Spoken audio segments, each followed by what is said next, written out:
मैं डॉक्टर चंद्रेश पारिक और आज हम फिर बात करने वाले हैं बीएससी थर्ड ईयर के विद्यार्थियों के लिए क्रिस्टल फील्ड थ्योरी में कैलकुलेशन ऑफ सीएफएस।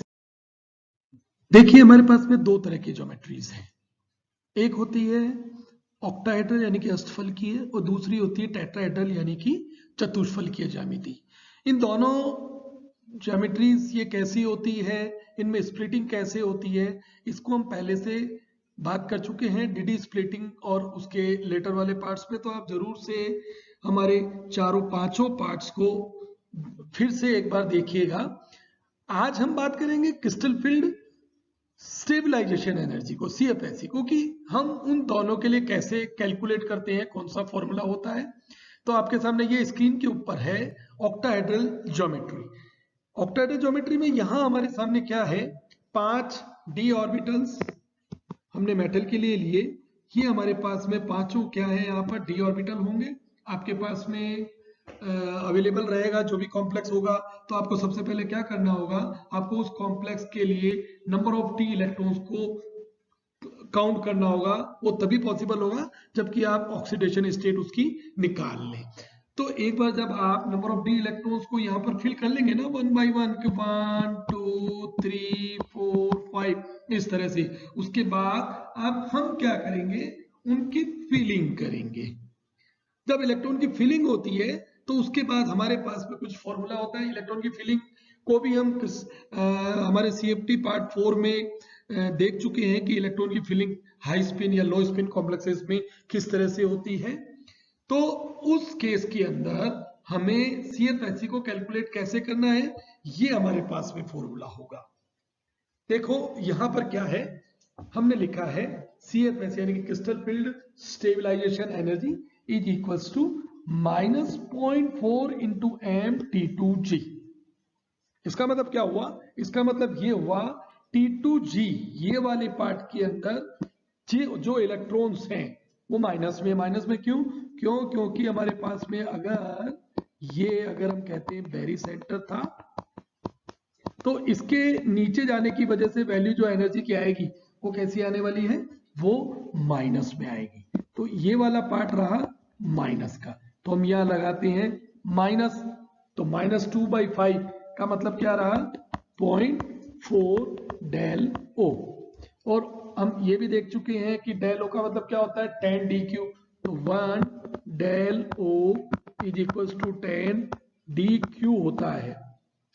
तो कभी अगर क्वेश्चन हमसे पूछ लिया जाए तो हमें इनको इंटर कन्वर्ट करना होगा। लेकिन जब भी हम कैलकुलेशन करते हैं ना, तो हमें इन्हीं वैल्यूज को याद में रखना होता है कि -0.4 है। इसी तरह से देखेगा ऊपर की तरफ 3/5 डेल ओ, यानी कि ये वाला पार्ट ये कितना है, ये एनर्जी का प्लस पार्ट है। तो आप कहेंगे प्लस, अब प्लस का 3/5 का मतलब क्या रहा, 0.6 डेल ऑफ ओ। तो ओवरऑल क्या रहा, नीचे का पार्ट तो हो गया है 0.4 डेल ओ, ऊपर का पार्ट हुआ प्लस का 0.6 डेल ओ, और ओवरऑल इनकी सम कितनी हो जाएगी, 1 डेल ओ या इक्वल्स टू 10 डी क्यू। अब जब हमें ये वैल्यू पता है तो हम क्या करने वाले हैं कि हम इन सारे केस के अंदर वैल्यूज को, इलेक्ट्रॉन्स को बढ़ने के बाद में कैलकुलेट करने वाले हैं। तो आपको क्या करना होगा कि इस फॉर्मूले में, जहां पर हमने ये तो देख लिया, अब m और n की वैल्यूज क्या होगी। जैसे ये वाला जो पार्ट है ना, ये वाला, ये, और हम कहते हैं ये वाला पार्ट और ये वाला पार्ट, ये तीन नए पार्ट है। T2G का मतलब तो, m का मतलब तो ये हुआ नंबर ऑफ इलेक्ट्रॉन, ऐसे इलेक्ट्रॉन जो T2G में भरे हुए, यानी कि यहां पर जितने भी इलेक्ट्रॉन्स आने वाले वो नंबर ऑफ m कहलाएंगे। तो यहां पर जो इलेक्ट्रॉन्स आए, हमने क्या कहा, वो क्या होंगे, वो होंगे नंबर ऑफ m। ठीक है, उसी तरह से हमारे पास में यहां जो भी इलेक्ट्रॉन्स आएंगे Eg के अंदर, उसे हमने नंबर दिया है क्या, n। फिर से देखिए m क्या, m का मतलब number of electron in T2G orbitals, और n मतलब क्या, स्मॉल एन का मतलब क्या, number of electron in easy orbitals. तो T2G और Eg में इलेक्ट्रॉन को रखने के बाद में m और n की वैल्यू को हमें कैलकुलेट करना होगा। m और n कैलकुलेट कैसे होंगे, जबकि आपको लिगेंड के बारे में पूरी जानकारी होगी कि लिगेंड वीक हुआ या लिगेंड स्ट्रॉन्ग हुआ, कैसे, कुछ ध्यान है, याद आया आपको? हमने क्या कहा था, अगर लिगेंड स्ट्रॉन्ग होगा तो क्या करेगा, लो स्पिन कॉम्प्लेक्सेस बनेंगे, सारे इलेक्ट्रॉन नीचे फिल हो जाएंगे, और इलेक्ट्रॉन अगर हाई स्पिन, लिगेंड अगर हाई स्पिन होता है तो उसके रूल पूरी तरह से ओबे होता है, और इलेक्ट्रॉन नॉर्मली जिस तरह से फिल होते हैं एनर्जी के ऑर्डर में फिल होंगे।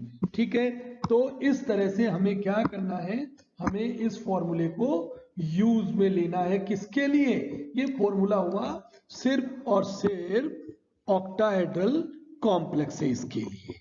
ठीक है, तो अब जब फॉर्मूला सामने आ गया, आपको अगर कैलकुलेट करना है तो अब आप क्या करेंगे, इन वैल्यूज को रखते हुए कैलकुलेट इजीली कर तो लेंगे, लेकिन फिर तीसरी टर्म आती है कि ये NP क्या है, ये वाला NP क्या है।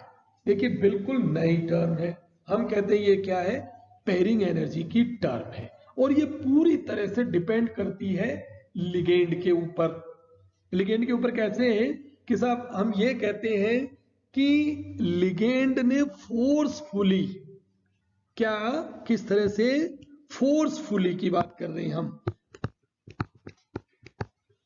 फोर्सफुली कितनों को पेयर कर दिया, वो ही n की वैल्यू आएगी। तो n नंबर ऑफ पेयर्ड होंगे, यानी कि युग्मित इलेक्ट्रॉन्स की संख्या है। कैसे कैलकुलेट करेंगे, लिगेंड को ध्यान में करते हुए, और जनरली सिर्फ स्ट्रॉन्ग लिगेंड के लिए ही NP यानी कि पेयरिंग एनर्जी की वैल्यू आती है। वीक लिगेंड के लिए ये वैल्यू नहीं होती, क्योंकि वो वीक है, पेयर करने की उनमें क्षमता नहीं होती। हमारे पास में ये फॉर्मूला है। अब हम इसे कैसे कैलकुलेट करेंगे, तो पहले हम थोड़ा सा एग्जांपल लेते हुए उदाहरणों के द्वारा समझेंगे कि n की वैल्यू को कैसे कैलकुलेट हमें करना है।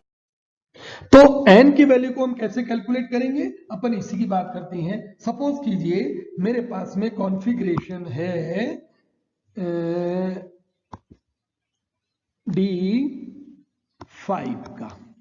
D5 को आप किस तरह से फील करते हैं, D5 का कॉन्फ़िगरेशन होता है कुछ ऐसा, 1 2 3 4 और 5, ये फिलिंग हो गई।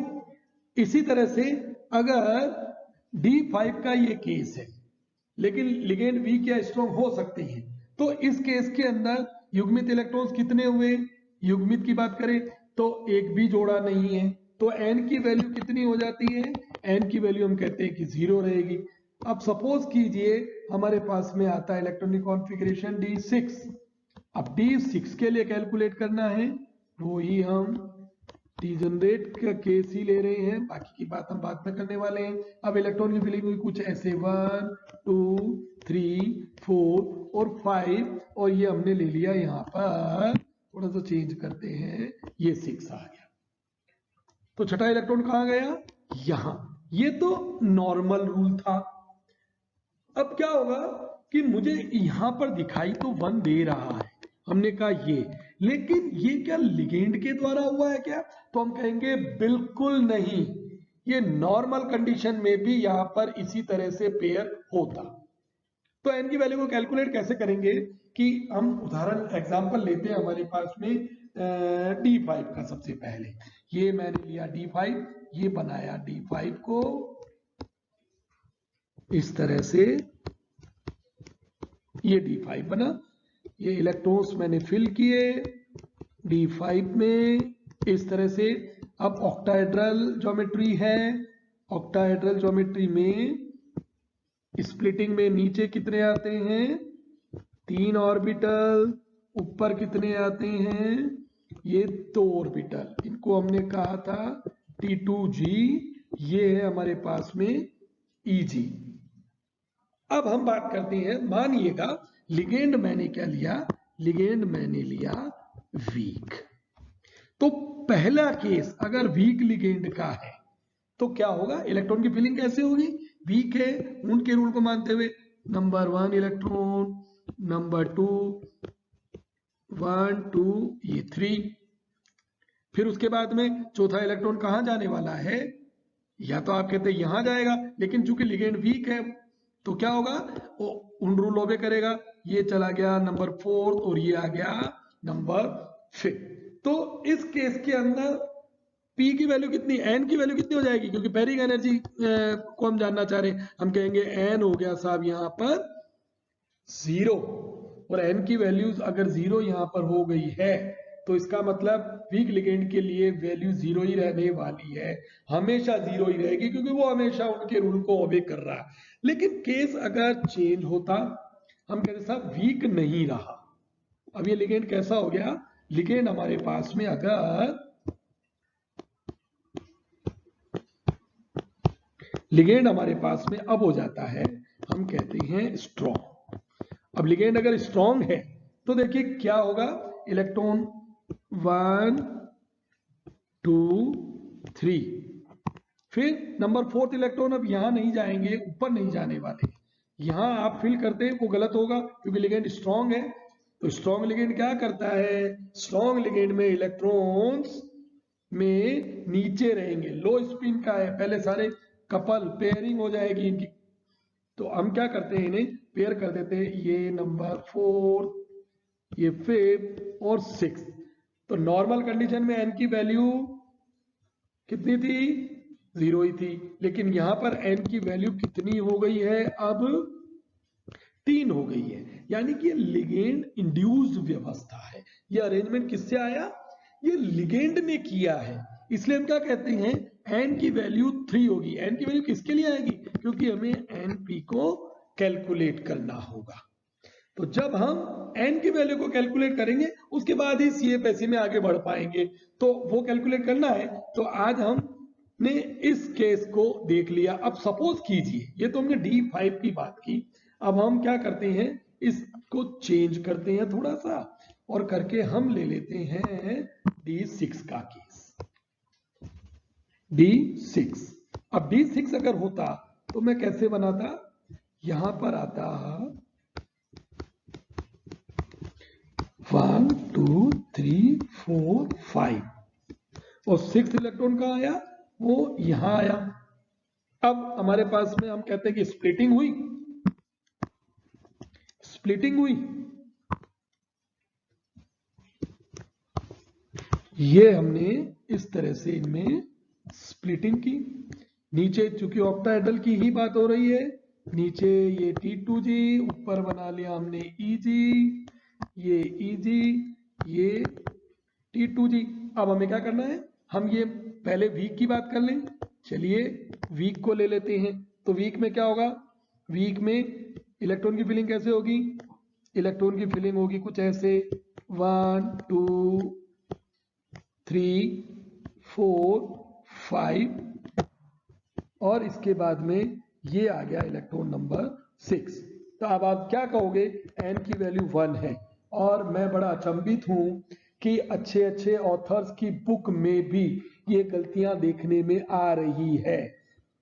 लगभग सभी बुक्स में ये प्रॉब्लम है, आपके हिंदी माध्यम वाली में, या हम कहेंगे जो नॉर्मल ऑथर की जो भी आप बुक पढ़ रही हैं, कि वो n की वैल्यू को समझ ही नहीं पाती।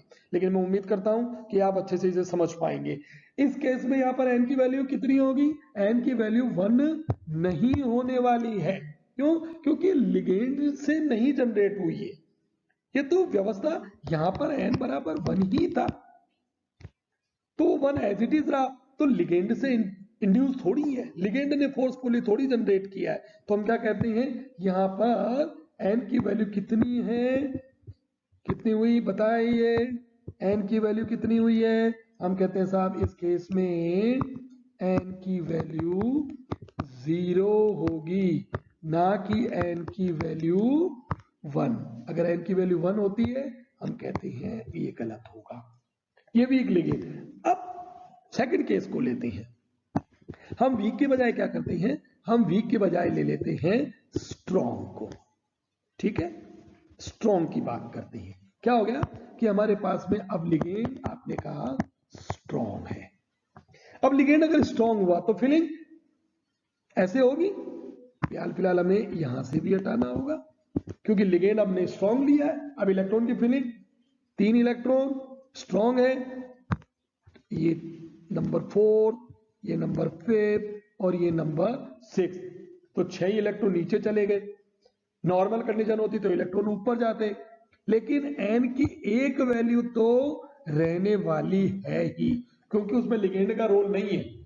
अगर ऊपर से जाके नीचे आता तो भी n की ओरिजिनल वैल्यू 1 तो रहती ही रहती, तो लिगेंड का कोई रोल नहीं रहा। लेकिन लिगेंड ने यहां पर क्या किया है, लिगेंड ने ये काम किया कि यहां पर उसने इंड्यूस कर दिए 2 पेयर, तो n की वैल्यू भी कितनी हो गई हमारे पास में, n की वैल्यू हो गई है 2, तो n की वैल्यू 3 नहीं होगी।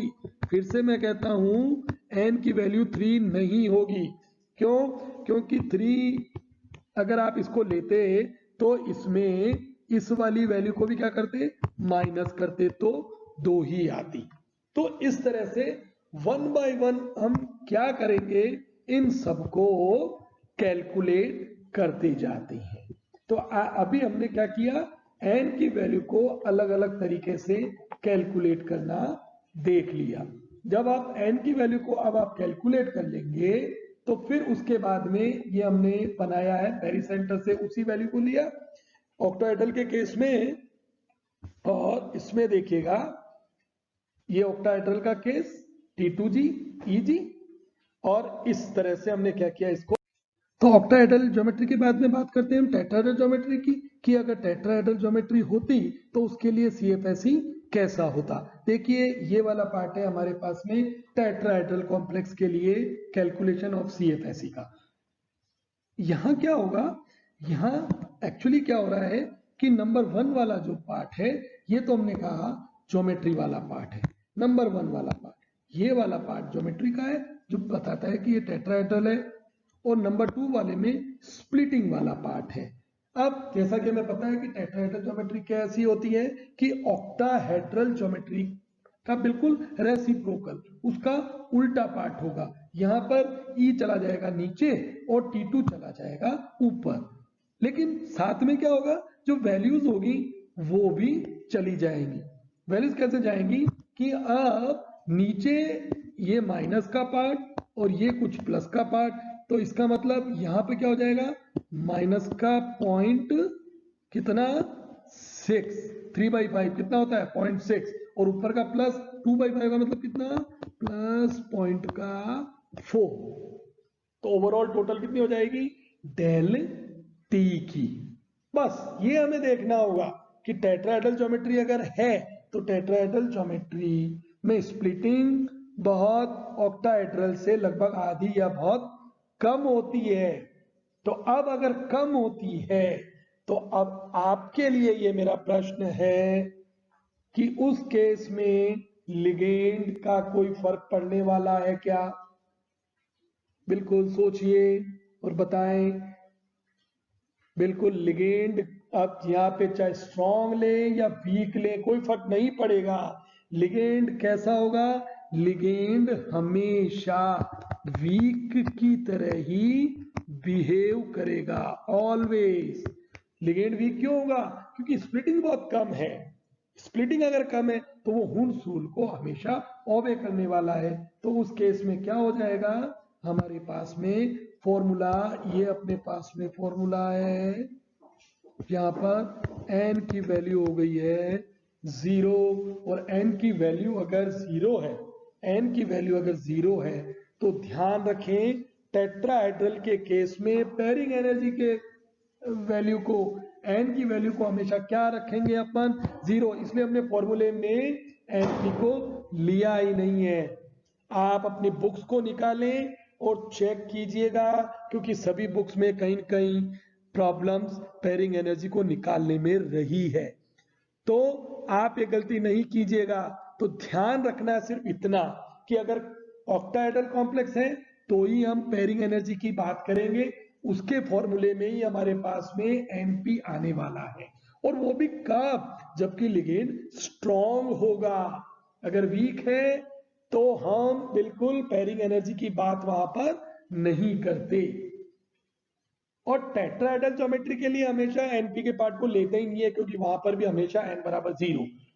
तो हमारे पास में लास्ट में मैं ये कहूंगा सेंस के तौर पर, सार के तौर पर, कि अगर लिगेंड स्ट्रॉन्ग है और ऑक्टाहेड्रल का केस है तो ही n की वैल्यू निकलेगी।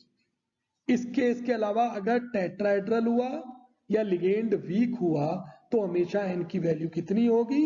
0 होगी। उम्मीद करता हूं कि आपको आज फॉर्मूला अच्छे से समझ में आया होगा। इस फॉर्मूले को यूज में लेते हुए हम सभी के लिए D1 से लेकर D10 तक के लिए अपने नेक्स्ट क्लास में 1 by 1 एग्जाम्पल को लेते जाएंगे। Thank you.